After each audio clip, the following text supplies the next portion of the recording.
Assalamualaikum warahmatullahi wabarakatuh. Selamat siang anak-anakku kelas 10 MIPA 5. Hari ini kita akan membahas tentang GLB atau gerak lurus beraturan. Silahkan setelah melihat video ini bisa mencatat materi yang sudah kalian lihat di buku catatan masing-masing, kemudian dikirimkan ke email ibu di anavi63@gmail.com. Mari kita mulai pembahasan tentang materi GLB. Gerak lurus beraturan atau GLB memiliki dua syarat. Yang pertama yaitu gerak benda menempuh lintasan lurus dan kelajuan benda tidak berubah. Syarat yang kedua menempuh jarak yang sama dalam selang waktu yang sama. Pada gerak GLB, kelajuan benda tidak berubah atau tetap, sehingga untuk nilai percepatannya adalah 0. Untuk rumus dalam GLB yang kita gunakan adalah V sama dengan S per T, sebagaimana yang sudah kalian kenal saat SMP. Selanjutnya, jika benda sudah memiliki jarak tertentu terhadap acuan, maka akan berlaku persamaan S sama dengan S0 ditambah V kali T. S adalah jarak akhir sama dengan S0 yaitu jarak awal atau jarak mula-mula ditambah V kali T. V adalah kecepatan dan T adalah waktu. Pada gerak GLB terdapat grafik V terhadap T. Grafik V yaitu kecepatan terhadap waktu. Coba kalian perhatikan untuk grafik yang pertama di sebelah kiri ini. Untuk GLB kita tahu bahwa kelajuannya tetap, sehingga kita bisa menggambarkan nilai dari kelajuan bendanya dalam grafik V terhadap T menjadi seperti ini anak-anak. Jadi nilainya di sini konstan. Apabila nilai dari kelajuannya ini di atas seperti ini, maka arah gerak benda ke kanan. Sementara kalau nilai V-nya yang ada di bawah grafik, maka untuk arah gerak benda dia ke kiri. Kemudian terdapat grafik S terhadap T. Apabila bentuk grafiknya linear ke atas seperti ini, 1 dan 2 ini, maka untuk arah gerak bendanya dia ke kanan. Sementara kalau arah grafiknya dia turun seperti ini dan ini, maka untuk arah gerak bendanya adalah ke kiri. Selanjutnya kita mencoba untuk memahami gerak benda dari grafik yang ada di sini. Bagaimana gerak benda yang tergambar dalam grafik berikut? Baiklah, kita coba untuk membaca gerak benda melalui grafik ini.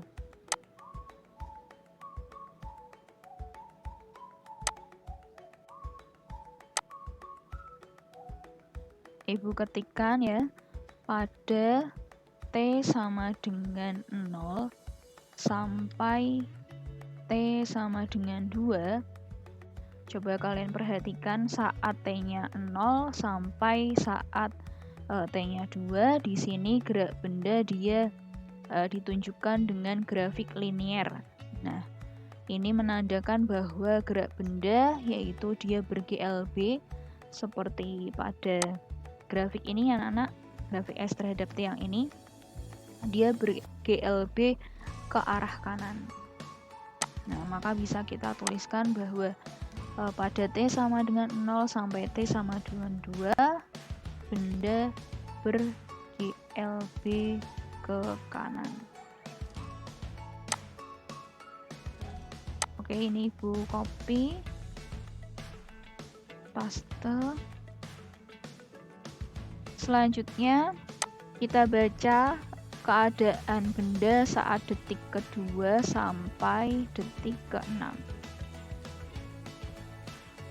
Coba perhatikan saat detik kedua sampai saat detik ke-6, di sini posisi grafiknya dia konstan atau tetap. Nah, grafik seperti ini menunjukkan bahwa posisi bendanya tetap, sehingga di sini bisa kita simpulkan bahwa kondisi benda pada grafik seperti ini bendanya diam karena dia tidak mengalami perubahan posisi. Selanjutnya pada detik ke-8, detik ke-6 ya. Pada detik ke-6 sampai detik ke-8. Kalian perhatikan ini, ketika detik ke-6 sampai ke-8 dia linear turun. Nah, kita lihat, nah seperti ini ya anak-anak. Linear turun seperti ini menandakan bahwa arah gerak benda ke kiri. Nah, sehingga bisa kita tuliskan di sini bahwa pada detik ke-6 sampai ke depan benda ber-GLB ke kiri.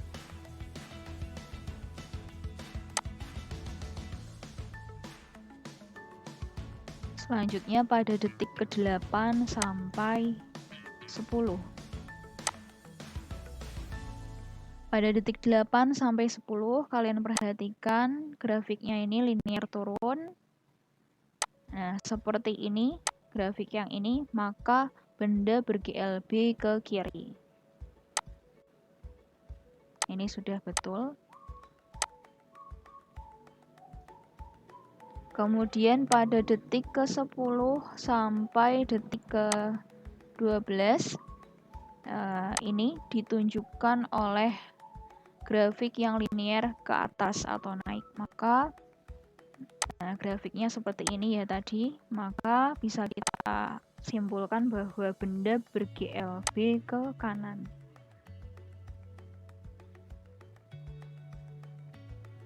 Lalu untuk detik ke-12 sampai 13, nah ini juga dia linear naik, maka bendanya ber-GLB ke kanan. Lalu pada detik ke-13 sampai 15, di sini ditunjukkan grafik yang tetap atau konstan, maka benda tidak mengalami perubahan posisi. Di sini bendanya diam. Selanjutnya pada detik ke-15 sampai 16.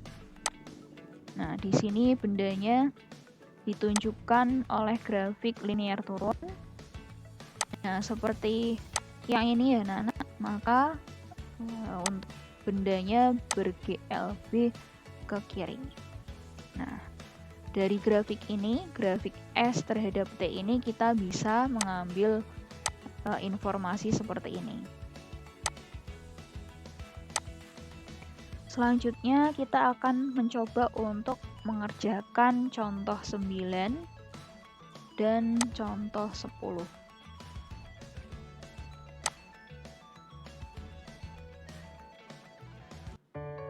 Baiklah anak-anak, selanjutnya kita kerjakan contoh 9 bersama-sama. Kita baca soalnya dan kita tuliskan yang diketahui di D1.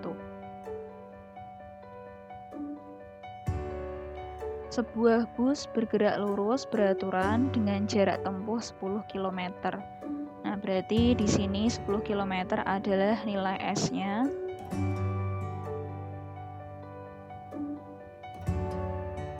Selama 15 menit. Berarti ini adalah T.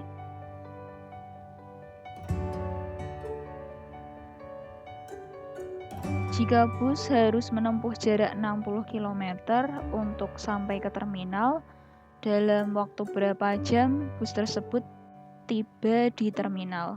Oke, jadi yang ditanyakan di D2 adalah ketika S-nya itu 60 km, maka bis ini sampai di terminal yang 60 km ini dalam waktu berapa? Kita kerjakan di D3. Dari informasi D1 ada S ini dan T. kita bisa menentukan nilai V-nya. Jadi V bisa kita peroleh dari S per T. Nah, nilai S-nya ini masih dalam kilometer, kita ubah ke meter terlebih dahulu. Berarti kita kalikan 1000 menjadi 10.000 meter. Per T-nya di sini masih menit. Nah, ini kita ubah menjadi sekon.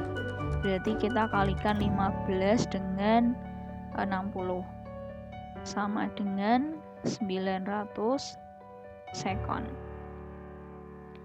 Ini kita masukkan di sini 900 sekon. Nah, 10.000 dibagi 900, ini ada 02 bisa kita coret. Maka untuk V-nya adalah 100 per 9 meter per sekon. Setelah mendapatkan V ini, maka kita bisa menentukan waktu atau T ketika S-nya ini adalah 60 km. Nah, berarti untuk T ya, kita bisa menentukan T-nya yaitu S per V. S-nya ini ketika 60 km, berarti 60 km kita ubah ke meter terlebih dahulu, kita kalikan dengan 1000 menjadi 60.000 meter. Per V-nya sudah kita dapatkan ini tadi 100 per 9 sama dengan, ini bisa dibalik 9-nya menjadi 60.000 kali 9 per 100. Nah, ini 02 bisa dicoret dengan atasnya, nolnya juga 2. Maka hasil akhirnya adalah 600 kali 9, yaitu 5.400 sekon. Nah, tadi yang ditanyakan adalah ini, dalam waktu berapa jam? Nah, ini masih dalam sekon, maka ketika kita ingin mengubah sekon ini ke jam, kita bagi dengan 3.600, karena 1 jam bernilai 3.600 sekon. Sehingga kita dapatkan, ini 02-nya bisa kita coret ya, 54 dibagi 36, hasilnya adalah 1,5 jam.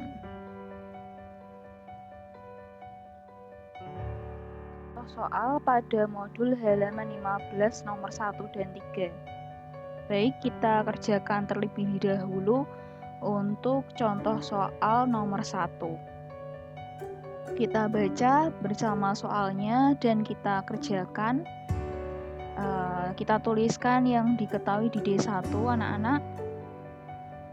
Ibu baca, sebuah mobil bergerak kecepatan tetap 45 km per jam. Baik, untuk V-nya ya ini berarti V-nya adalah 45 km per jam.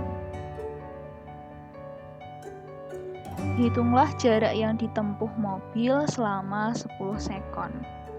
Baik, jadi untuk D2 ya, kita disuruh menentukan S-nya berapa ketika T-nya itu adalah 10 sekon.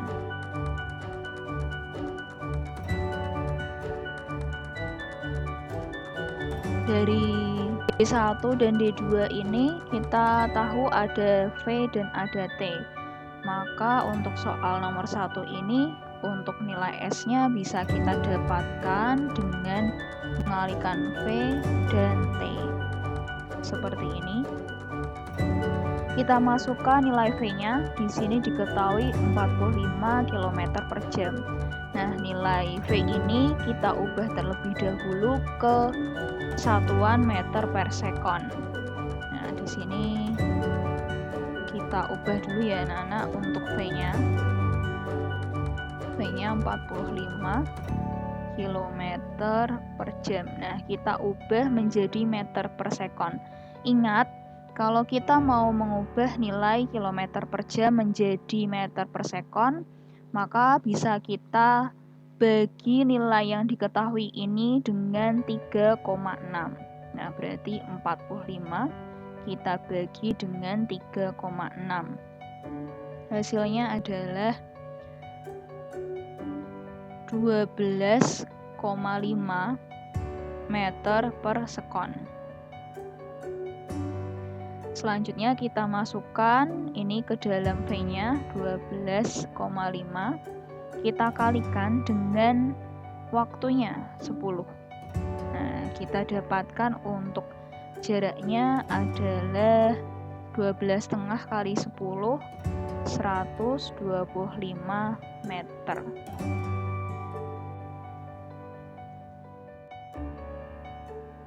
Baiklah anak-anak, kita lanjutkan ke soal nomor 3 yang ada di modul halaman 15. Kita baca, kita tuliskan yang diketahui di D1. Perhatikan gambar di bawah ini. Sebuah mobil A dan B bergerak dengan arah berlawanan masing-masing dengan kecepatan tetap 20 meter per sekon dan 10 meter per sekon. Oke. Jadi ada dua mobil ya, A dan B, masing-masing kecepatannya 20 dan 10. Di sini Ibu tuliskan untuk VA adalah 20 meter per sekon dan VB-nya yaitu 10 meter per sekon. Hitung kapan dan di mana mobil A berpapasan jika jarak kedua mobil mula-mula adalah 210. Baik, jadi untuk jarak A dan B. Jarak A dan B yaitu 210 meter. Kemudian yang ditanyakan yaitu kapan dan di mana mobil A berpapasan jika mobil A berpapasan ya. Jadi yang kapan ini kita akan menentukan TA. TA itu adalah waktu mobil A berpapasan dengan B.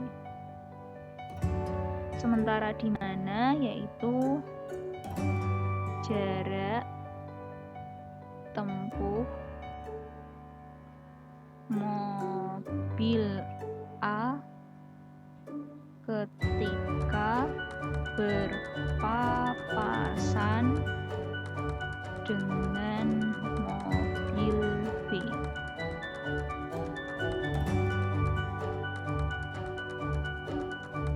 Nah, untuk mengerjakan soal nomor 3 ini anak-anak akan Ibu gambarkan terlebih dahulu untuk kondisi soal ini. Jadi ada mobil A di sini.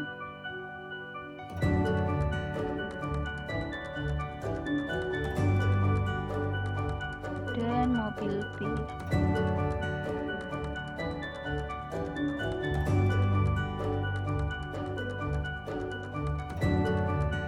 Jarak mobil A dan mobil B ya ini adalah 210. Ini adalah konsep yang kita pegang ya. Jadi jarak antara A dan B itu adalah 210 meter.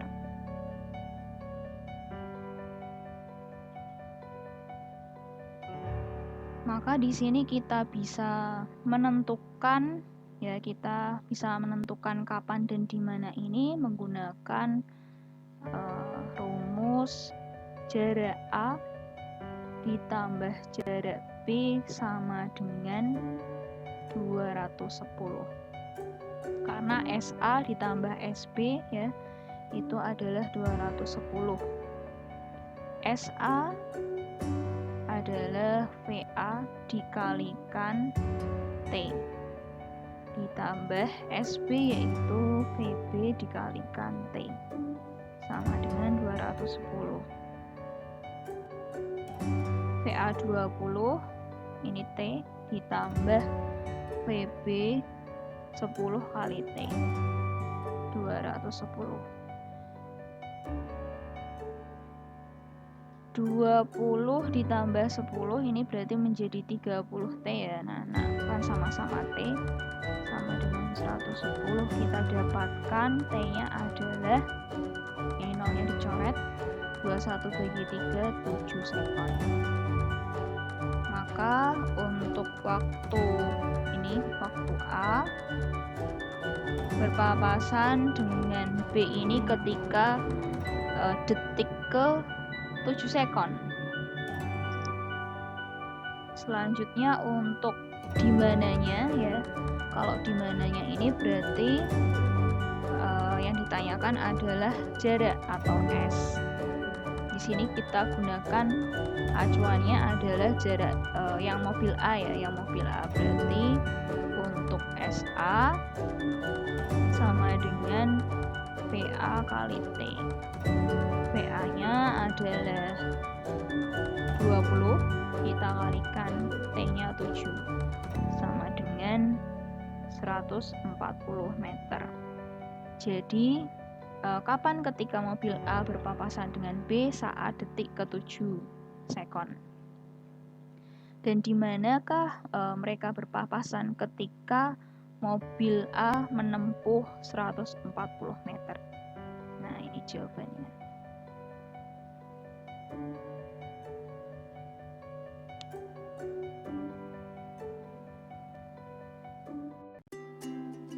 Baiklah anak-anak, itu tadi materi kita tentang GLB, gerak lurus beraturan.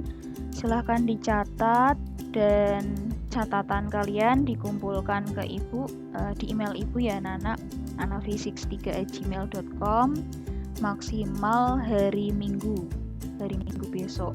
Kemudian kita berjumpa lagi di next meeting dengan bahasan GLBB, gerak lurus berubah beraturan. Baiklah, terima kasih anak-anakku kelas 11, kelas 10 MIPA 5. Tetap jaga kesehatan dimanapun kalian berada. Wassalamualaikum warahmatullahi wabarakatuh.